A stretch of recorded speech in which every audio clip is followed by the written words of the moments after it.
Brad. Grabe. Salamat talaga sa Panginoon. Sa bawat hinga natin, nagpapasalamat talaga ako. Bawat gising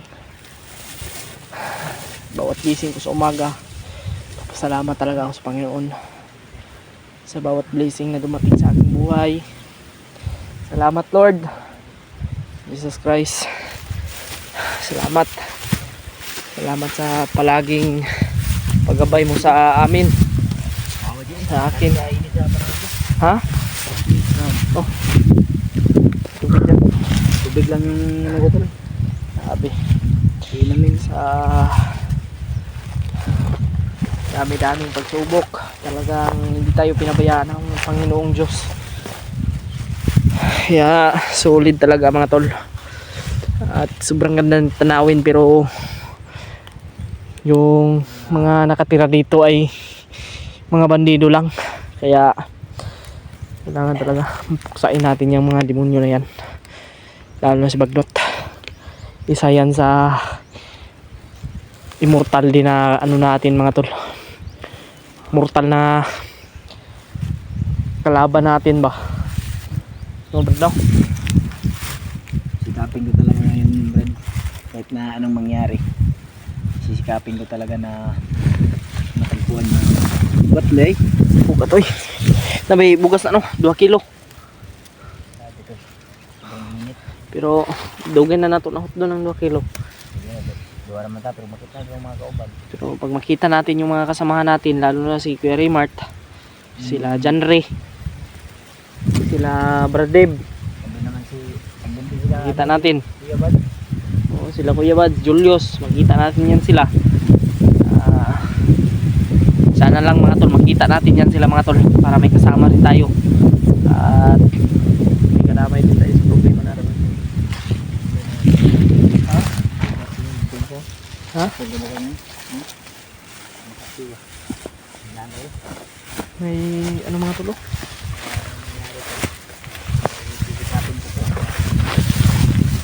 Yung baril mo Brad, nandyan yung baril mo. Orasyon lang yung gagamitin ko mga tol. Anong Brad?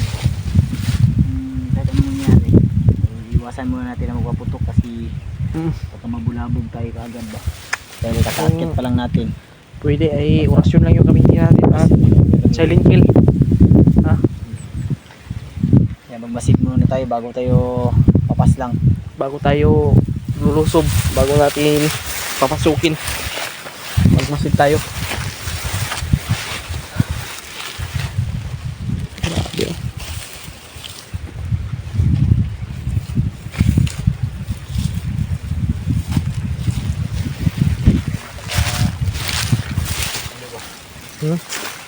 Napakalawak ng kabukiran. Sobrang ganda sana ito kung walang nababalot na kadiliman. Totoo yan Brad, pero wala tayong magagawa Brad. Talagang nandito yung mga demonyo eh, no?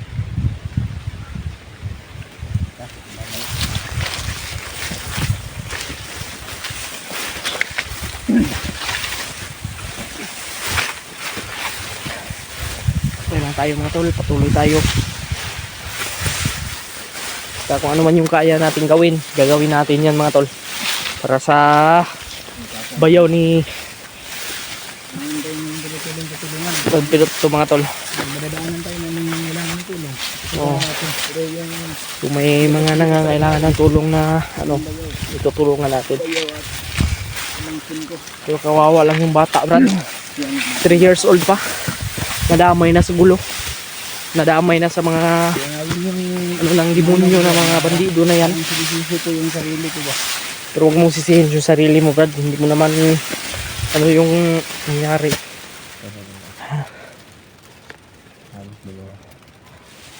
Sige pa daw.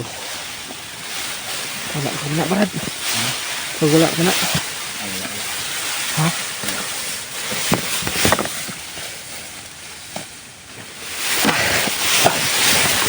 Grabe yung ano dito. Yung Grabe yung ano dito bro, no? Mainit na nga yung cellphone ko. Ha? Mainit yung cellphone ko ba? Ay sa init ng panahon.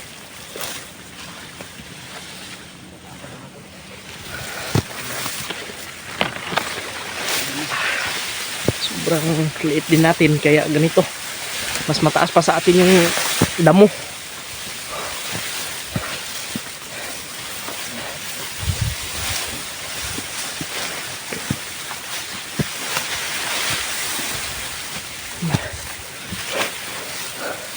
Grabe yung paglalakbay namin ni Pidot.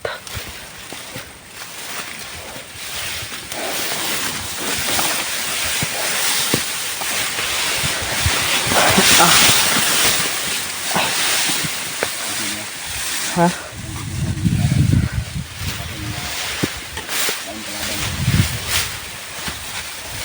Hindi lang tayo kumpiyansa. Ha? May mag atangan na yun.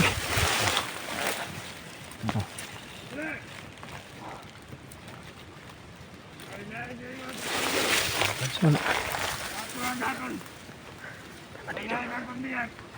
Ada bagong biyag daw. May bagong biyag daw. Bago lang to eh.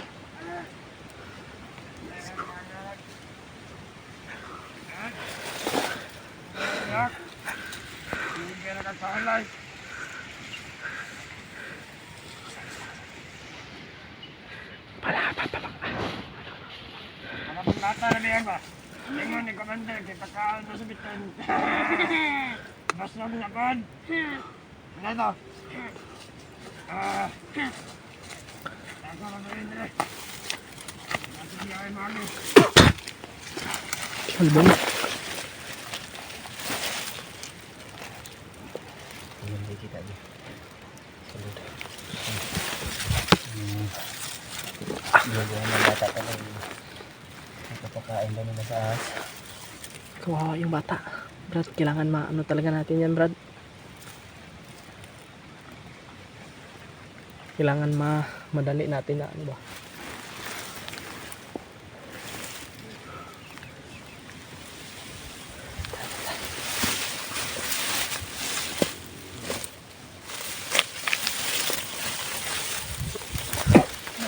Patay.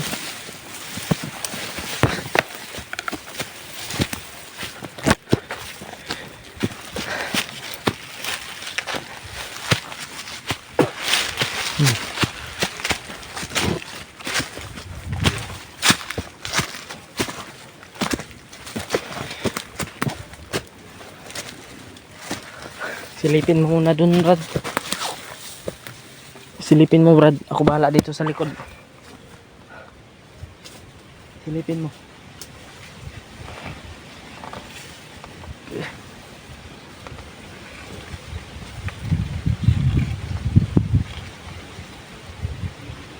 Ha? Okay ra? Okay ra?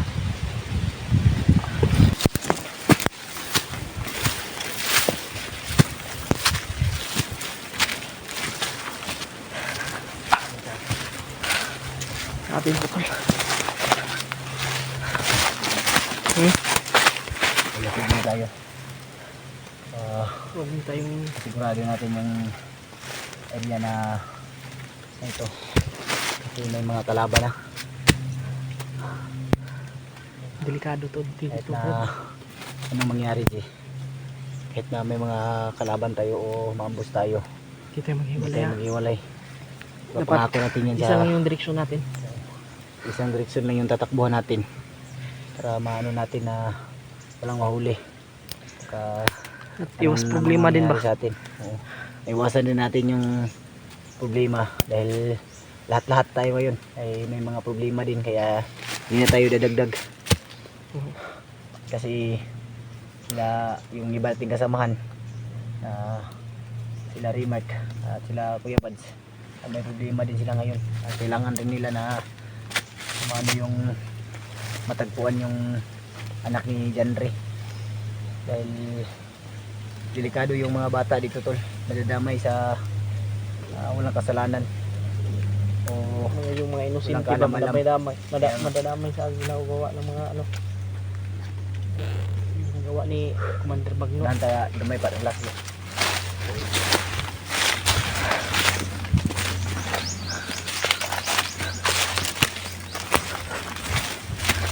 Pure bahala sa likod, brada.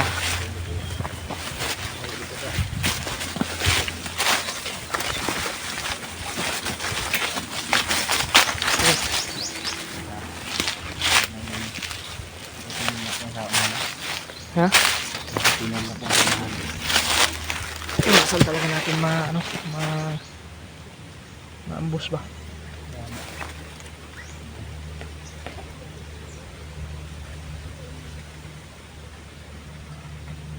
Grabe mga tol. Pagdasal niyo po kami mga tol sa kaligtasan namin mga tol. I-share niyo po itong video na ito. Sana ay makita namin sila Kuya Rimart sa aming paglalakbay. Ilang araw ko rin yung tinitintin yung konsinsa ko. Ilang araw ko rin tinitintin yung konsinsa ko. Ilang yung ano na, may lamig ko kayo ano na. Pwede na akong dugo ulit ba? Purok ko rin dugo, was na dumog. Baka anak yun yung ano ba?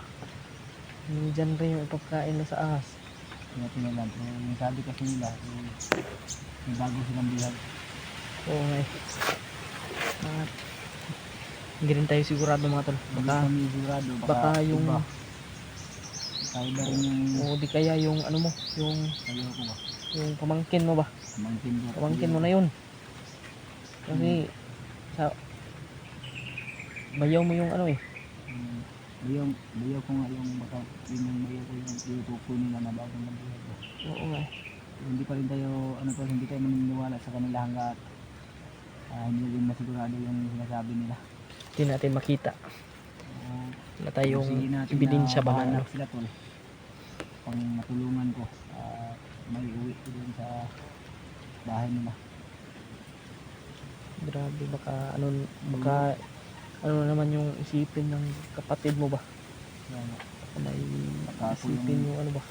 Kung may isipin na naman kang Hindi maganda ba? No? maganda. Hindi tingnan baka mag-ikog ba ano ba? Kaya Sa stress o pag-iisip kung saan lang yung kailangan ba na kasi madala grabe tayo? yung iyak talaga niya sa akin Brad. Talagang lumuhod talaga siya sa harapan ko at pagmamakaawa na tulungan ko siya. Hindi ko naman kaya siyang tignan dahil kapatid ko at kami lang dalawa magkapatid.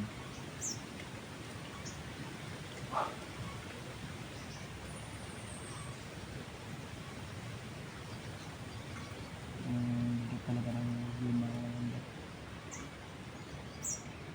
maraming salamat talaga na sinamahan mo ako. Walang problema yan. Tutulong talaga ako, lalo na isang kaibigan ko na kailangan ng tulong. Tutulungan ko yan.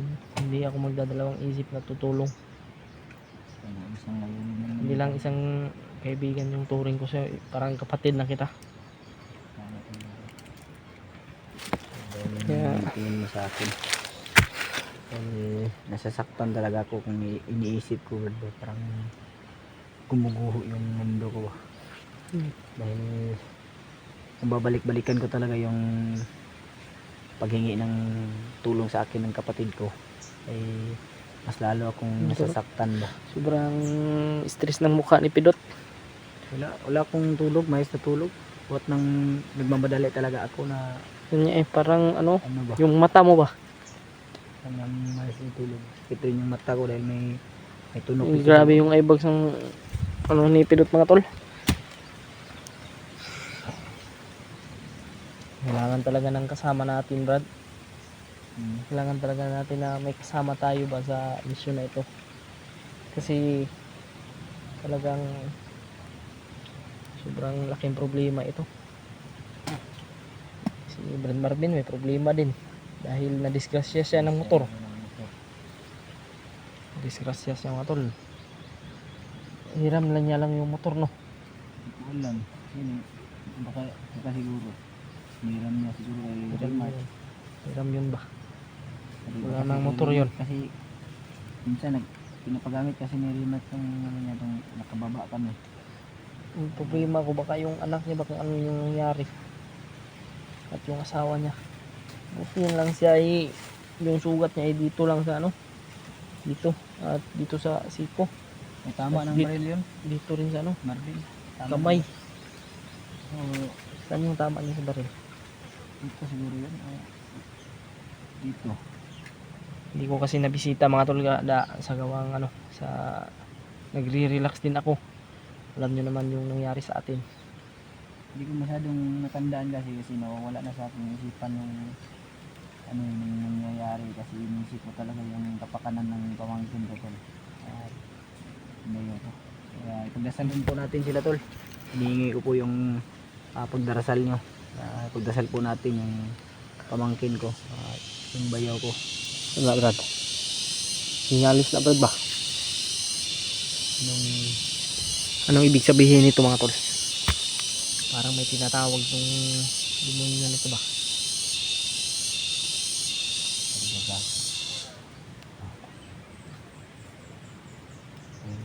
kamay sinyalis ko bro.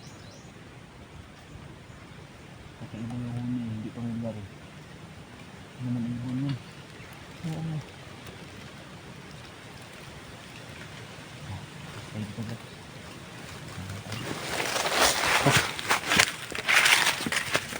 Kailangan natin magmadali mga tol. Ano yung natin ba? Ha? Ano natin?